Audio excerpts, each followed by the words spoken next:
মাটিতে পড়ার পরে নতুন জীবের সৃষ্টি হয়, উদ্ভিদের সৃষ্টি হয়। বলেন না সুবহানাল্লাহ। ভাঙ্গা মনের দাম কারো কাছে? আল্লাহ পাক বলে যে তোর ভাঙ্গা মনটা নিয়ে আমার কাছে আয়। সুবহানাল্লাহ বলেন।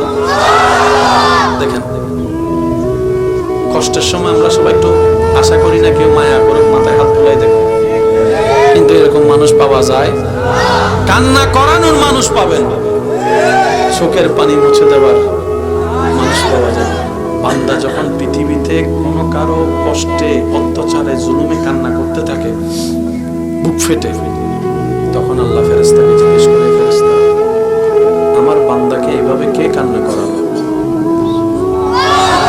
বুঝার চেষ্টা করো, কোন বান্দাকে যখন পৃথিবীতে কেউ কাঁদায়, তখন আল্লাহ ফেরেশতাকে জিজ্ঞেস করে, ফেরেশতা আমার বান্দাকে কে কাঁদালো, সেইভাবে কান্না করছে কেন?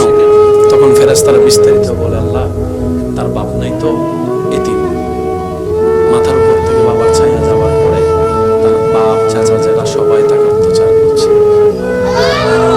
রব বলে যে আমার বান্দার কেউ নাই, সেজন্য তাকে জ্বালাচ্ছে।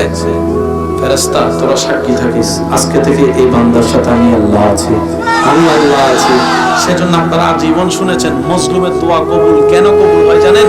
মজলুমকে যখন পৃথিবীর জালেমরা জুলুম করে অন্তর ভেঙে দেয়, তার আশেপাশে কেউ থাকে না, রব বলে যে বান্দা আমি আছি তোর সাথে, আমি আছি তোর সাথে, আমি আছি তোর সাথে। তোর ডাক বাবা শুনবে না, ভাই শুনবে না, তোর পক্ষে কেউ কথা বলবে না, আমি আল্লাহ কথা বলবো, আমি আল্লাহ কথা বলবো, আমি আল্লাহ কথা বলবো। এদিকে বান্দার চোখের পানি পড়ে, মজলুমের অন্তর থেকে বের হয়, সেটা আল্লাহর দরবারে পৌঁছে যায়, দোয়া কবুল হয়ে যায়। সেজন্য সৌভাগ্যবান মজলুম, কারণ জালিমের সাথে আল্লাহ, বলেন না জালিমের সাথে আল্লাহ, মজলুমের সাথে আল্লাহ। সেজন্য আমি বলি, কেউ যদি জ্বালায় জ্বালাইতে দেন, কেউ যদি গুতায় গুতাইতে দেন, কেউ যদি বদনাম করে দেন না একটু করতে, কেউ যদি নামাতে চায় একটু সময় দেন না নামাতে।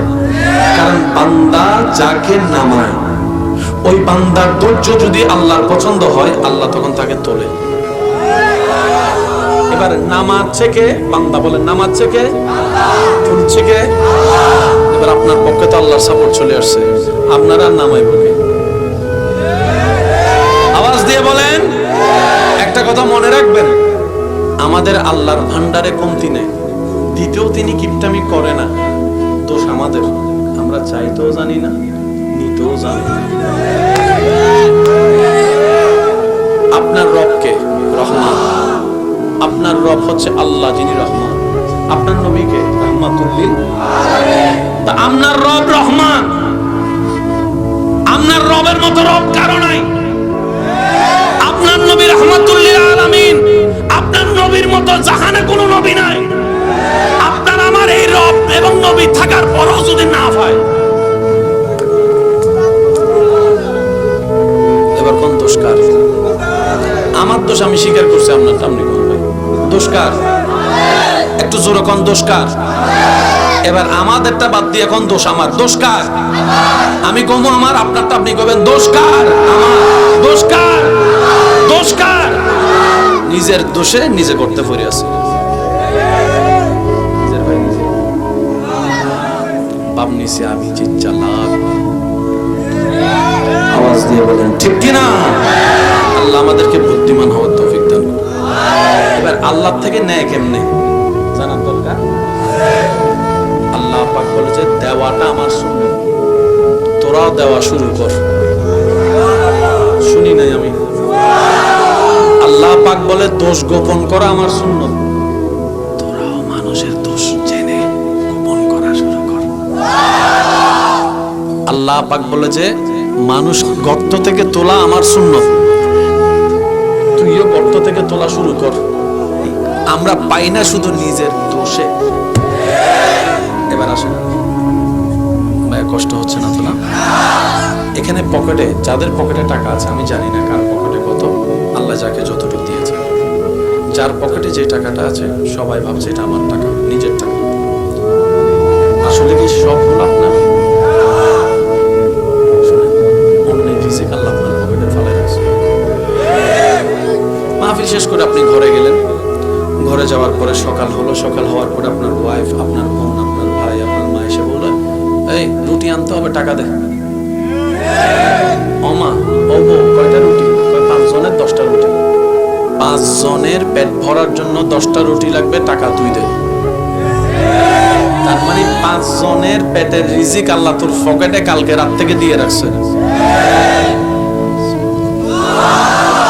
আর একটু জোরে বলবেন না সুবহানাল্লাহ।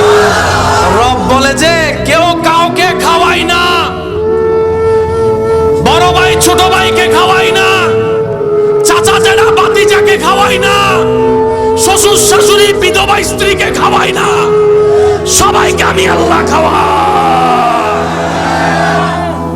আল্লাহ আমরা যে কামাই, আল্লাহ কয় তাদেরকে খাওয়ানোর জন্য তোর শরীরে শক্তি দিয়েছি, কামানোর জন্য আমি আল্লাহ।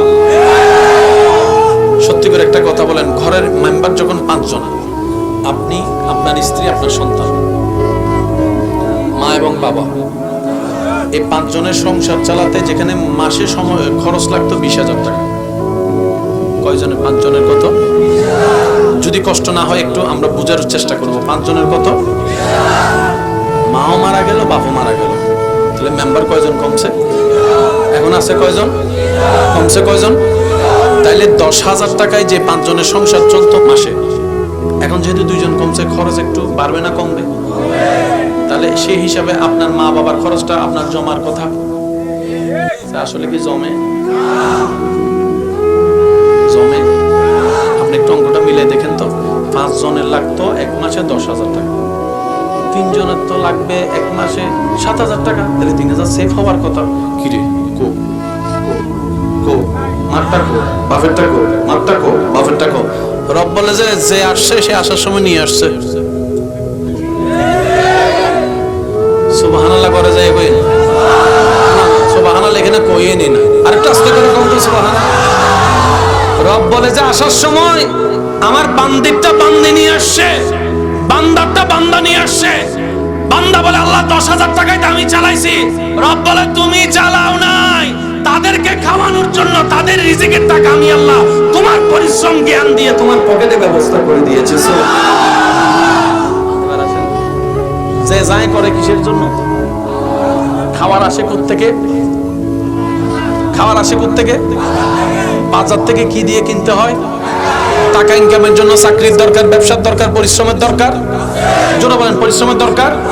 এবার একটু আওয়াজ দিবেন। করোনাকালীন সময়ে আপনার এলাকায় দোকানপাট বন্ধ, দোকানপাট কথা কয় না, সারা বাংলাদেশে দোকান, জোরে বলতে হবে দোকান, ব্যবসা, কলেজ, আমার মনে হয় আওয়াজ আরো বড় হবে, স্কুল, মক্তব, মাদ্রাসা, গাড়ি ঘোড়া, রিক্সা, রাস্তা, পড়ালেখা, আদালত, এয়ারপোর্ট, চাকরি, ব্যবসা, ইনকাম, খাবার।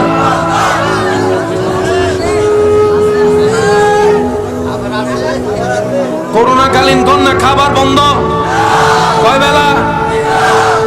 সব তো বন্ধ, খাবার কেমনে জন্য?